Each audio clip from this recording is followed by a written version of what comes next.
up, guys and ghouls? Welcome to another episode of Fright Mic. I'm Sam. I'm Liz. And today, we are going to go to our neighbor's house, and we're going to borrow some eggs, and we're going to ask if we can whack some golf clubs, because... Because that's what you do. That's what you do to your neighbors, I suppose. Yeah, it's going to be an interesting episode. We are, of course, continuing our theme for the month. Creepy cabins. Is this a cabin? It's not. It's a summer house. It's Spooky a summer house. homes. Yeah. Spooky summer locations. Exactly. I mean, if it's a cabin, it's a fucking nice ass cabin. Right. Yeah. It's a lake house. We're upscaling a little bit. We did an Airbnb. We're sick of cabins for the week, and we're gonna do a nice little lake house. We are talking about Funny Games from 2007, not the 1997 Austrian original. We're talking about the American one today. So, the 2007 version has a 6.5 out of 10 on IMDb. Has a 51% on Rotten Tomatoes. The reviews are not the best. Okay. I think the problem is with this one. The thing here. Now, the thing here, this movie is it's an American remake of a foreign film. Same director. Essentially the same dialogue even. It's a shot-for-shot remake.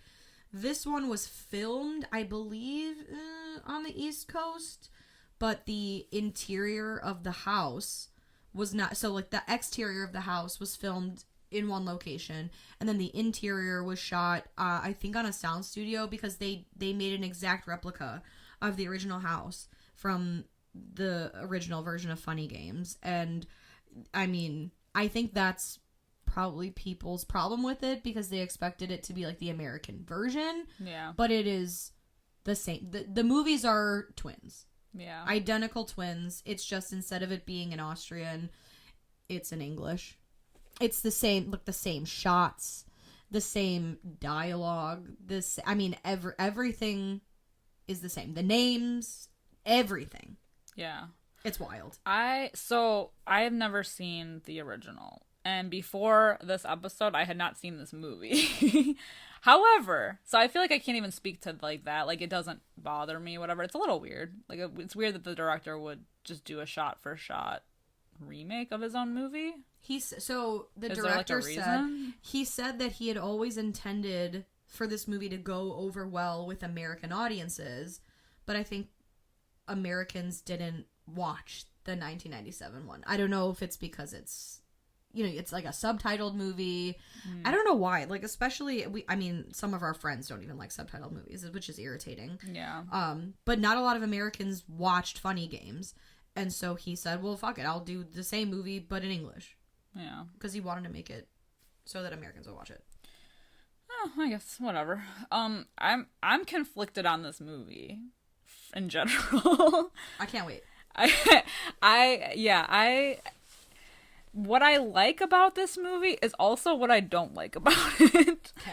And that is the pacing of this movie. Now, I love Mia Slowburn. That does not bother me in the slightest. Like, it's hard. I feel like it's gonna be hard to talk about with this movie, because I understand why it was slow paced. I think what I was expecting was more of like a Last House on the Left kind of situation, which in some parts it reminded me of that in a way, or like The Strangers, but I feel like it was kind of like a little bit of those movies. But to me, like, the pacing with it didn't lend to the story, if that makes sense. Like, there's just some shots in this movie that are so long and drawn out, like, for no reason, that it was just hard to be like, we're like, okay, move on, man.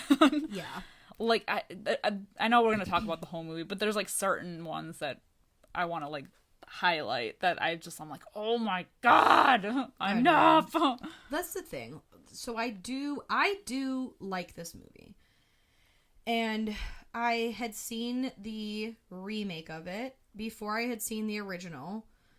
I had rented the American version from a video store.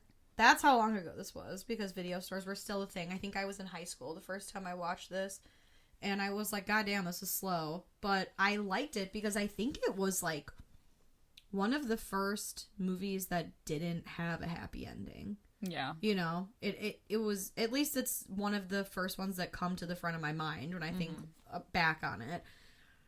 And it was one of those where as I was watching and I was like, this is boring. And then I had like slept on it for a few days and it just kind of grew on me. But also I love Michael Pitt. I love Naomi Watts. I can't help it. You know, so it's like, and Tim Roth's in it too. He does a good job. Funny enough, the guy that plays Peter, you know, like the one he calls Tubby all the time. Yeah.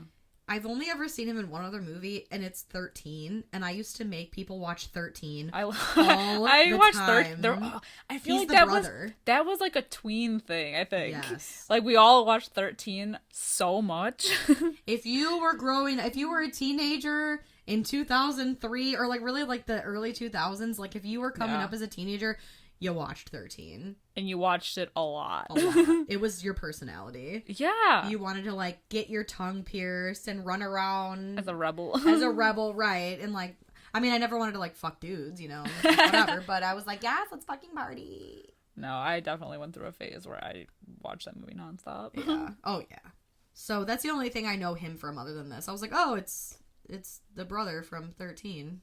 I didn't even realize that. I did. So, obviously, the first time I watched this, so 13 came out in, like, I think 2003. This came out in 2007.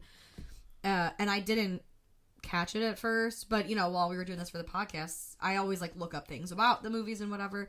And so I'm like, let's see what this guy's been in. And I did, like, a deep scroll on his IMDb page. And I was like, oh, shit. He's Mason from 13. But everything else, I had no idea.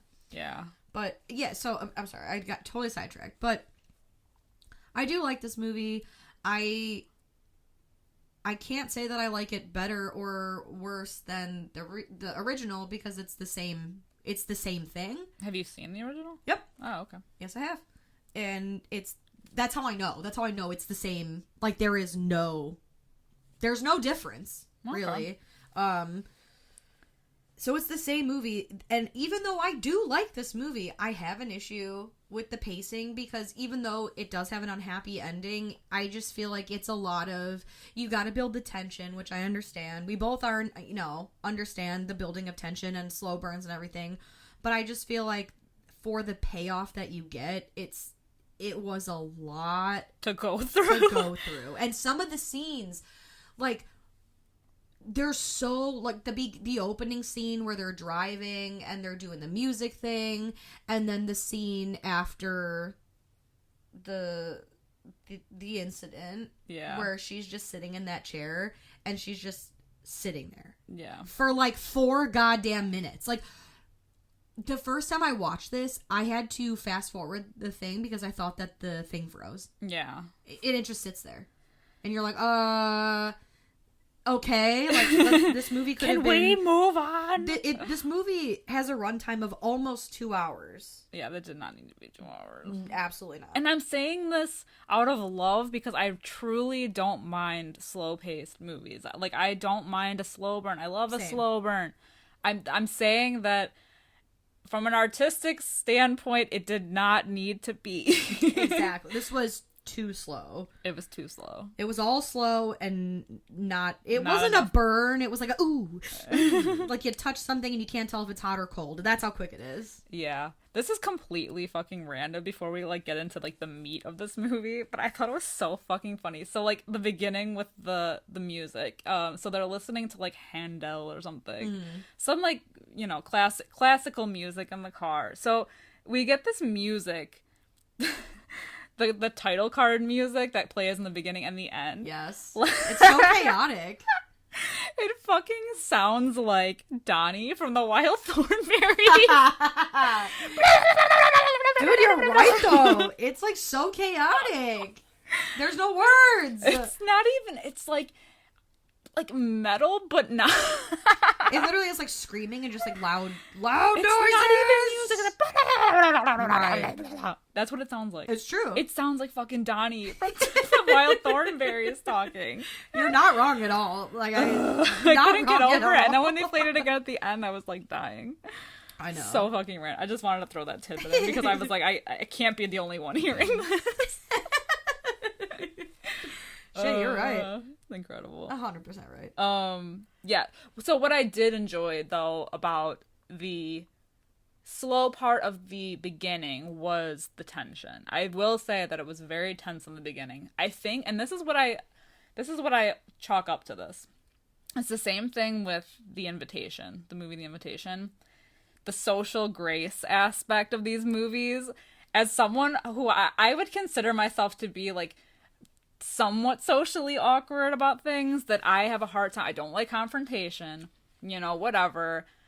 It's like you want to be polite, but that politeness gets you hurt in a horror movie. Exactly. It's the same fucking thing that happened in The Invitation, and it happened here, and it escalates very slowly in this movie, and it's just very tense and uncomfortable, and I was uncomfortable because I just know that if it were me, I don't want to say I would do the same thing, but knowing myself and how I'm like, I'm not gonna ever be like, yeah, get out of my fucking house. Right. Like, I don't know.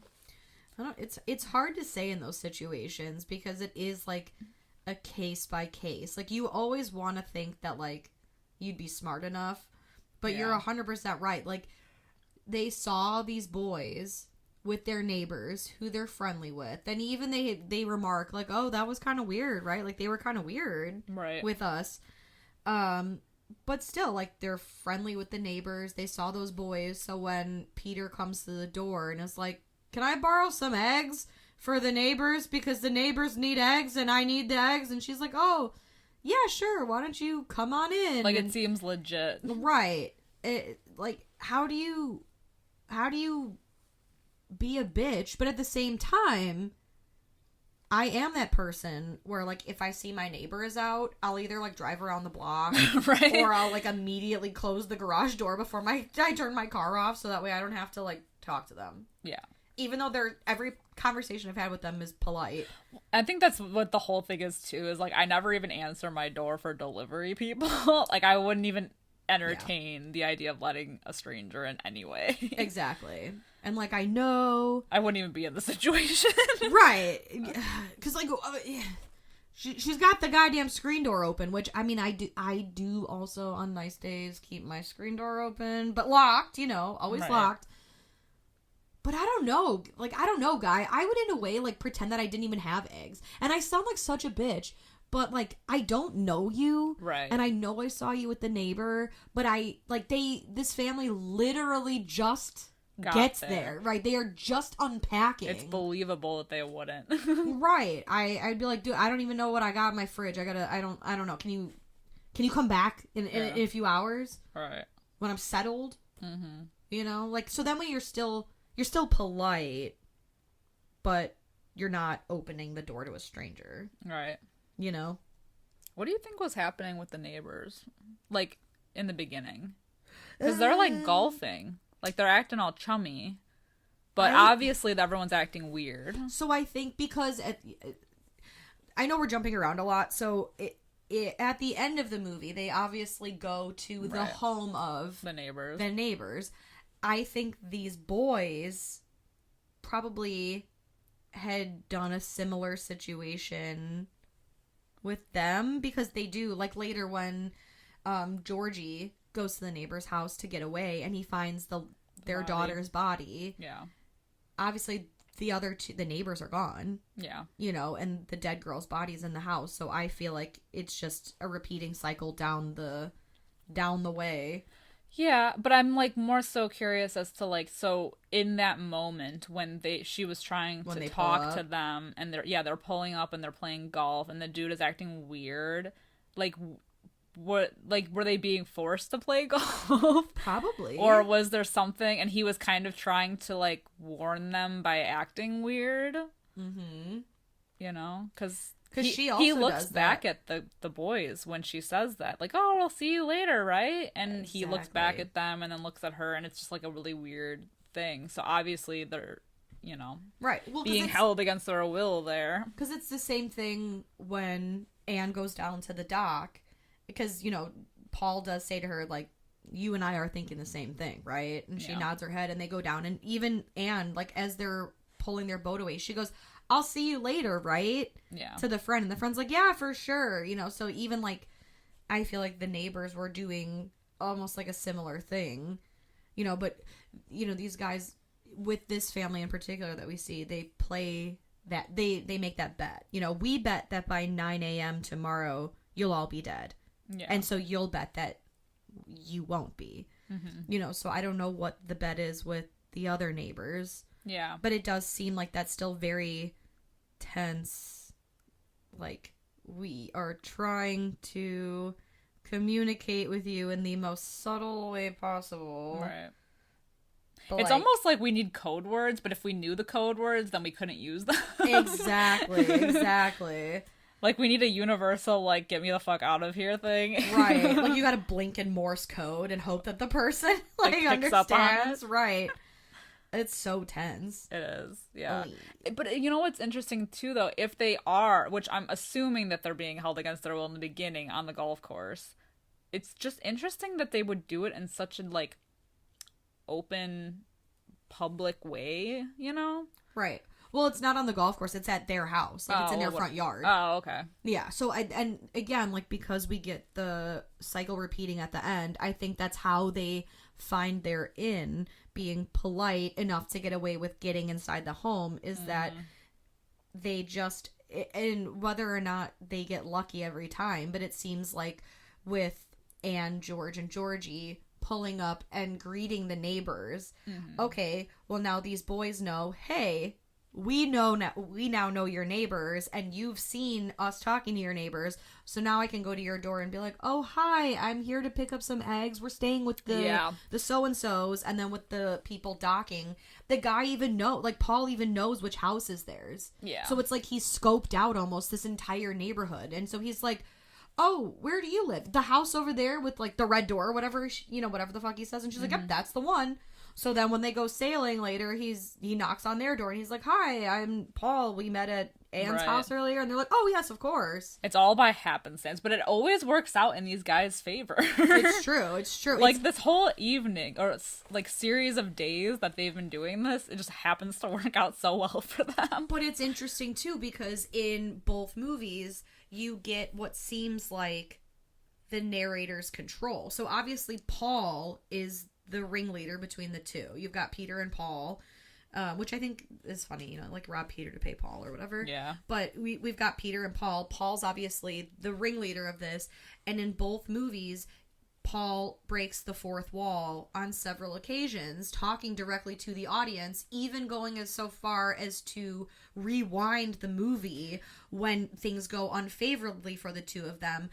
And I think that's to show that he's almost this, like, omniscient, like this, like, all-controlling narrator in a way.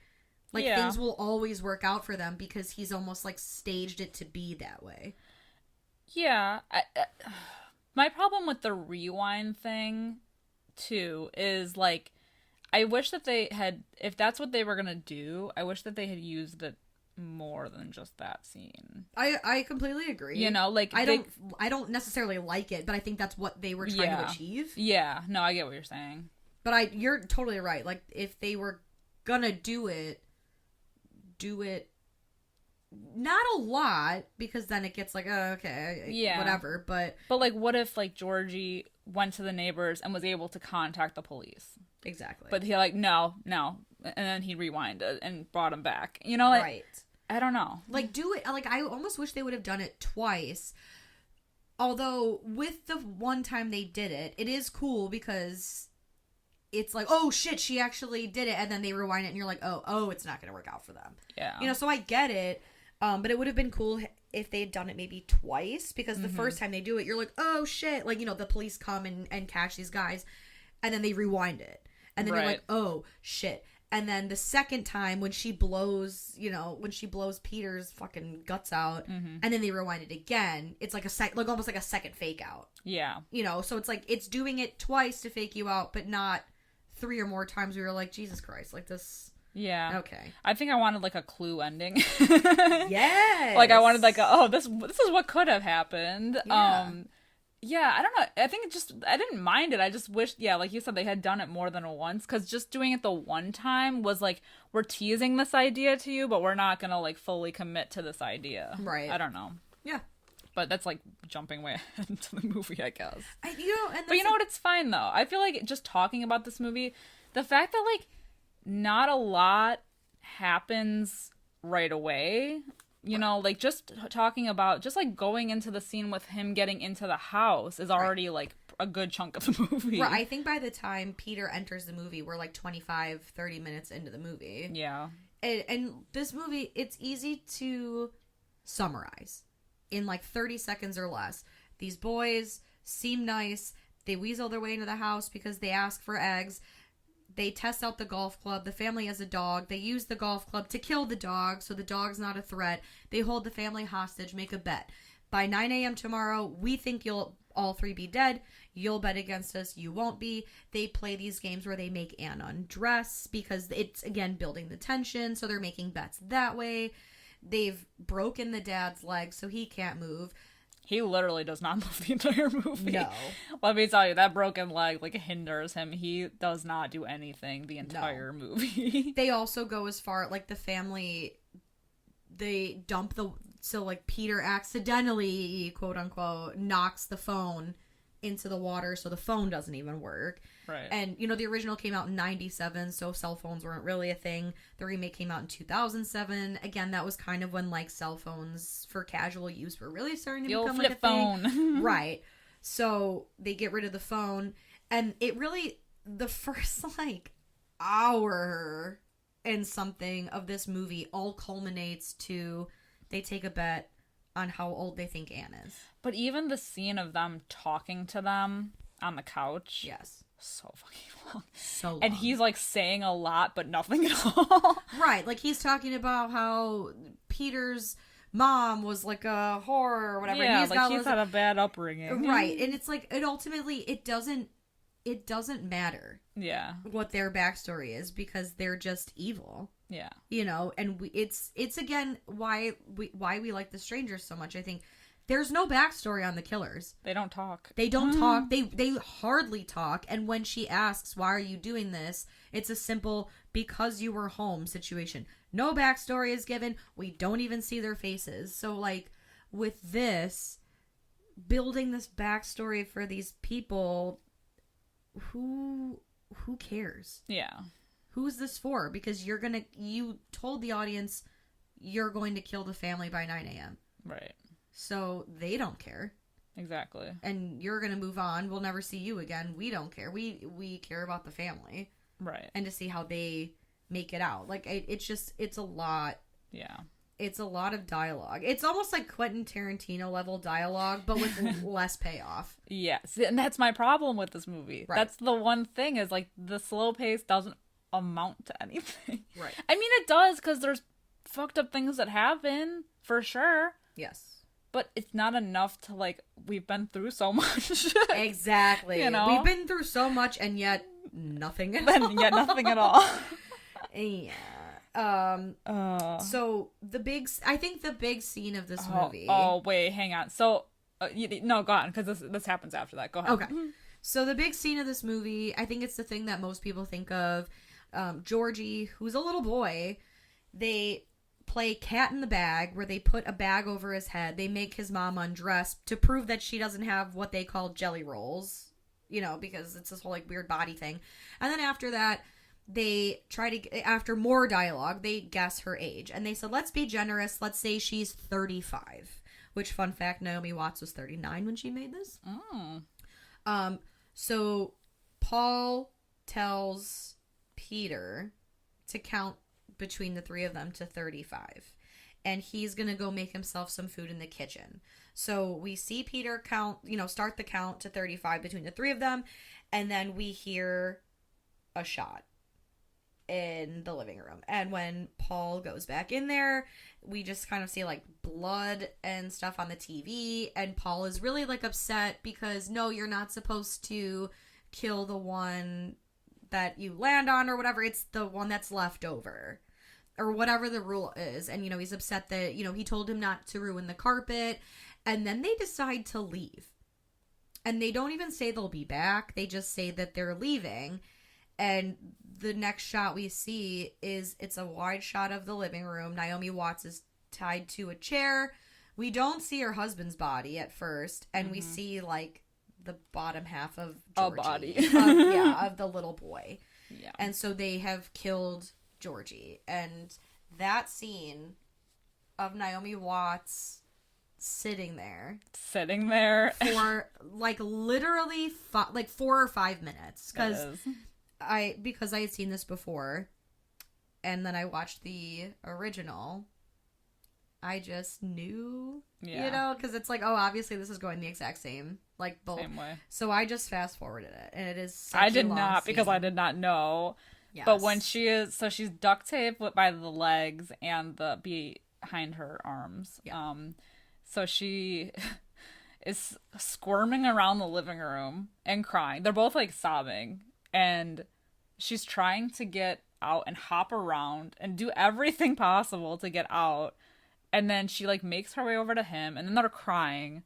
And yeah, it's like a 5-minute scene. Right. It's a lot. It's so I will fucking say, long. It's fucked up that they linger on the blood on the TV and the blood sprayed all over the wall with the kid's body right there. Like, oh, God. Yeah. I mean, it's fucked up. Yeah. But I guess, to be fair, they did say that they were going to kill all 3 of them. Yeah. By 9 a.m. Yeah, but, you know, in these kind of situations, because it happens a lot that people do get away with these happy endings. Yes. You want to go in thinking, like, oh, they're not going to fucking kill a kid. Exactly. Oh, but they do. And he's the first one to go. Yeah. It's very much reminiscent of the killing of a sacred deer. Yeah. Yeah, that way. And that's not a spoiler. I'm not saying that they kill a kid in that, but it's just, like, the tension of, like, the roulette style scene almost, where there is a kid's life in that hangs in the balance. It's similar energy. And it sucks because he almost got away. I know. He made it to the neighbor's house. He just should have went beyond. I don't know why he went in the house, you know. That's the thing. And that's the thing that kills me about this movie. And again, like, he is a little kid. I think that's the thing, is you have to keep reminding, like, I know I have to keep reminding myself, he's a little kid. Right. You know, so he's really just kind of looking for help. But that scene is pretty good. Like, when he's hiding from Paul, and then he emerges behind him. But, I mean, Georgie has enough, like, I guess, guts to grab the gun. But then Paul's like, you have to cock it. And the kid is like, I mean, clearly just, like, doesn't know. Like, he had literally wet his pants before, and which is how he got away. But he's like frozen. Yeah. And he's like, you have to cock it. And then he's like, now shoot. You're like, he's so cocky because he knows this kid is not going to get a shot off on him. Right. And when it doesn't happen, and then he comes back. Oh God, it's like devastating. I know it is, but like, yeah, it's one of those things. He should have wandered further. He should have. When he saw that they weren't fucking home. I know. He should have taken the boat. He should have taken the fucking boat. He knew there was a knife in there. I know. Right? And isn't that where the dad's phone was? Didn't they say that? Well, Good so question. that kind of goes into my next point of contention, I guess, because so that whole her in the living room scene was like 5 minutes. So then the guys are gone. They just leave. And then they're trying to get this other phone to work, the one that he accidentally knocked into the sink that's full of water. They're trying to dry it off. Even that scene is so fucking long. Like, it like drags, and they're just trying to do this. And he's like, you need to go and find help, because he's like literally can't even hobble around. But she wastes so much time doing that when he could have just been doing it the whole fucking time. I know. But then she finally does go, and they end up catching her anyway. Right, because she's wandering in the middle of the street. I mean, she's not trying to hide at all. Yeah. Truly. And she knows, like, why wouldn't she go to her friend's house that she knew they were home? Yeah. You know, and I guess, like, at the end, when they're on the boat, it seems like, I guess they're down the river some way. Mm-hmm. But then why wouldn't she have taken the boat? Or why or got him at least to the boat. Exactly. I don't understand. Well, even when, like, her husband says, like, oh, I'll hide in the basement. they don't put him in the basement, and he's not gonna hobble his way down there. She just leaves him in the fucking kitchen. Right. So what was even the point of having that dialogue? Yeah. What was the point of including that line? Like, I'll hide in the cellar or the basement or whatever, and then he's just chilling in the kitchen. Yeah. So then, of course, yeah, they find her, and they bring her back, because they have to complete their bet. And they basically do this whole thing where they have, like, a gag in her mouth now, and they make her decide how her husband will die, because they count down again. And then there's this whole bit where they're going to have her get on her knees and pray and say all these prayers and whatever. And while this is all going on is that rewind scene. She grabs the gun off the table and she gets a shot off on Peter, who then dies. And Paul's like, no, where's the remote? And he finds the remote and then rewinds the movie back to just before that all happens. And when she goes for the gun, it's no. That's not part of the rules. And they don't show her husband dying. But the next scene, she's tied up, she's gagged, and they're taking her out to the boat. And I assume that they shoot the husband. Because there's the choice, he can be shot or stabbed. Yeah, they do shoot him. Yeah. And then they take her out to the boat. And the sun is coming up. It's early morning. There is this thing throughout the movie where they keep asking what time it is, so that way we know that the hours are passing. And it really does feel like 12 hours have passed, because this movie is so long and drawn out. But they're having, like, some trivial conversation on the boat about, like, space and alternate timelines and, like, wormhole. Like, a multiverse. Exactly. And it's just before or just after 8 a.m. And Paul says, "Ciao, Bella," and shoves her off. To drown. Which, that thought alone, because her mouth is taped, like, yeah, it makes me feel it's something. So bleak, yeah. And they ride that boat right on over to that neighbor's house from the beginning. Same thing. "Hi, my name is Paul. I'm a friend of, Anne's. I think we met earlier. Would you mind if I come in? I need to borrow some eggs." And then Michael Pitt looks directly at the camera, and that, like, chaotic Wild Thornberries music plays again for a long time while the credits play. And that's really, like, this movie at its core is pretty simple. Yeah.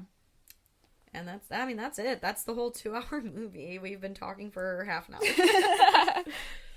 That's it. No, yeah. That's the thing too. It's not that I didn't like it. I enjoyed the tense moments. Yeah. The beginning of this movie is, like, I think one of the scariest parts of this movie. As a socially somewhat awkward person. Like, I can't handle that, man. I agree. Just how they snake their way in, I think, is, like, the terrifying part of it, Yeah. And it's not to say, like, it does remind me a lot of The Strangers, but what made The Strangers creepier was how they were, like, stalking them and fucking with them, whereas these guys are just a couple of, like, wieners who just, came in the house and then just violence ensued. And it's like again, with The Strangers versus this movie, in The Strangers, because they were stalking with them and fucking with them and just, like, ramping things up and getting them riled up, they almost kind of gave them this false sense of security, as if they were going to get away, with, like, hunting them down and being here one minute and being there the next, and there's 3 of them and, whatever. So you do, up until, like, pretty much the end of that movie, think, oh my god, there's a chance they're gonna get away. And with this movie, because they kill Georgie, not immediately, but because Georgie is then the first to go. Yeah.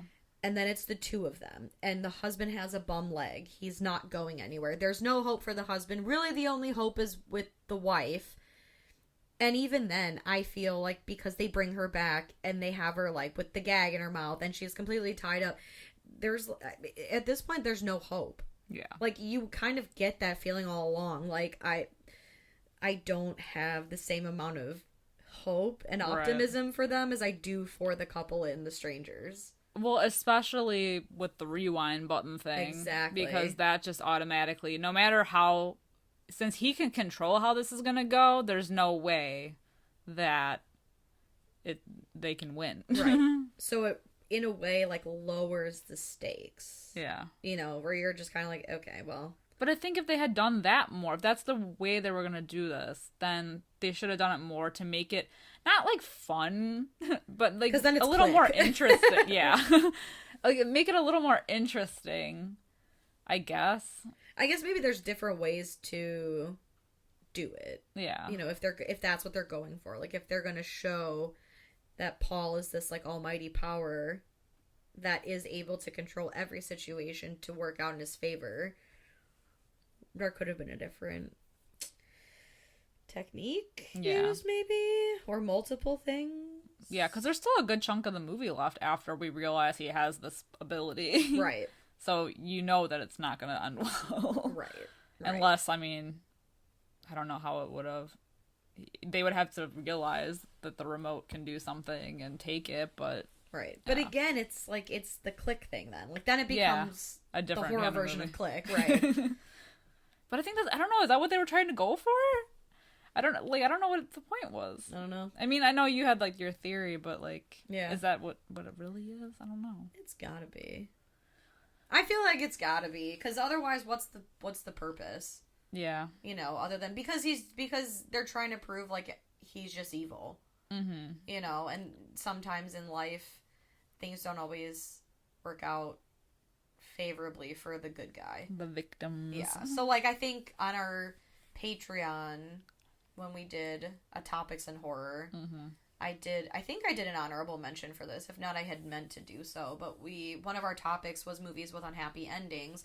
So, if you guys are interested in that and you're not a patron, you can sign up. And then you can hear it. And hear more of these, movies with unfavorable endings. We did a lot of them. Because there are a lot of movies. Yes. And this wasn't, I don't remember putting this on, like, my list of, like, all-time favorites, but I do definitely remember putting it on there as, like, at least an honorable mention. Yeah. Because like I said, I do remember this being one of the first movies where I was like, oh, well, that didn't work out at all for them. Literally not at all. Yeah. Yeah. So brutal, man. Yeah. Yeah. Yeah, so I'm definitely... I thought maybe after we talked about this movie, I wouldn't be so on the fence like I am, but I feel like I'm still on the fence. Maybe I have to see it again. I don't know. I think I will reiterate, I do like this movie. Even the original, like I said, it's hard to, like, split hairs and say which one I like better because obviously they're the same movie. But I do love me some Michael Pitt. So I think that's probably what, because I mean he's the actors, he's hot and he's, like, crazy a little bit, and there's part of me that's fucked up and I like that. So I think that's probably the big draw for me. Yeah, I think other than it being slow, it's not a bad movie, right? Anyway, yeah, I think that's my biggest point is just the pacing was off. So for my rating, I think I'm gonna just go ahead and say, like, 2.5 out of 5 because I liked half of this movie. Yeah. Like, I would say total, like, there's just half of this movie is just, like, lingering shots, but the other half is actually really good. Right. So, for now, until I, like, watch it again, it's gonna be a 2.5 out of 5 for me. How about you? Enough. I am gonna give it, like, I'm torn between a 3 and a 3.5. 3.25. 3.25 out of 5 for me. Because I like it. It reminds me of, like, I always think back to the first time I watched it, and for me, it just seemed like such a revolution, like a revolutionary type of movie. But again, I like Michael Pitt, and I think it does a good job of building tension where it needs to, but I just think sometimes it builds tension in a bad way where it doesn't necessarily need to, and the sometimes, in my opinion, useless dialogue. Yeah. That's my opinion. The rantings and ravings of a psychopath. Exactly. Honestly, I feel like my opinion on this movie is somewhat controversial because from what I've heard, I've heard a lot of people talk about this movie favorably. So I don't know if I'm just, like, not getting it all the way, or I'm just not there. I'm not on everyone else's level of this. Well, I don't know. Like, that's the thing I like about horror, and I mean, really not even like horror for sure, but I guess just, like, movies in general. Everyone has different tastes. Everybody has things like, so we'll talk about horror just in general, and I know we said this before. There's something different that scares everyone. Everyone has unique things that like disturb them, and although I don't think this movie was like done poorly, or like I don't think it's a bad movie. I just think like, okay, so the pacing's a little off. Yeah. And you like, just because a lot of people like this movie for whatever reason doesn't mean you're wrong for not like loving it. Or I don't think there's anything wrong with that, because it is a slow fucking movie. There are parts of this movie, no matter how many times I've seen this movie, I've seen it like a good dozen times.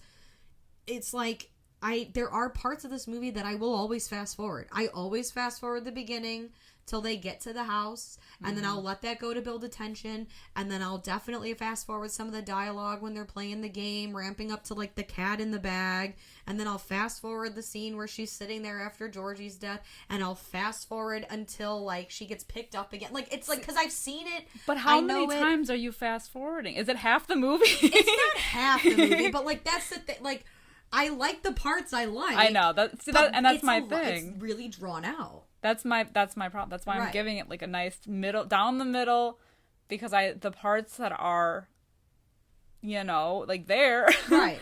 When it's good, it's good. When it's not, it's just really slow. And right.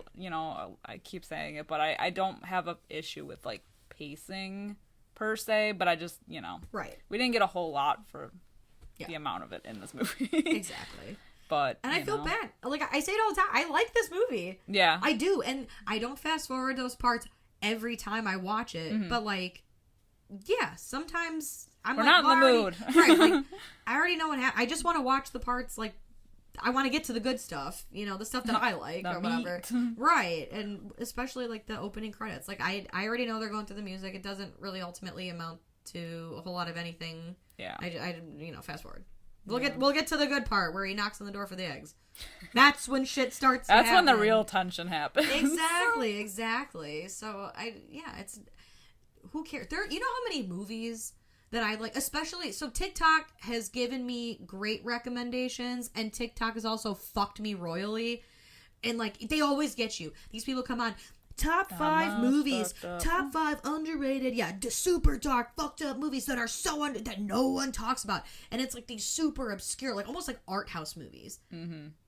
There's one specifically I'm thinking of on YouTube. It's on YouTube. It's for free, and I'm not going to mention it here because I don't know that I want to put it out there, because this lady had talked about it on TikTok, and I was like, she mentioned some other good ones. She mentioned Dogtooth, and and I'm like, oh, this one I've never heard of this one, and I like all her other recommends. I'm gonna watch this. I searched the internet. It's not streaming anywhere, but it's on YouTube because the director put it on YouTube. It's in black and white, and it's in color. I watched the color version with Luke, who likes everything. The movie has no dialogue at all in it. It's just like sound editing and sound, whatever.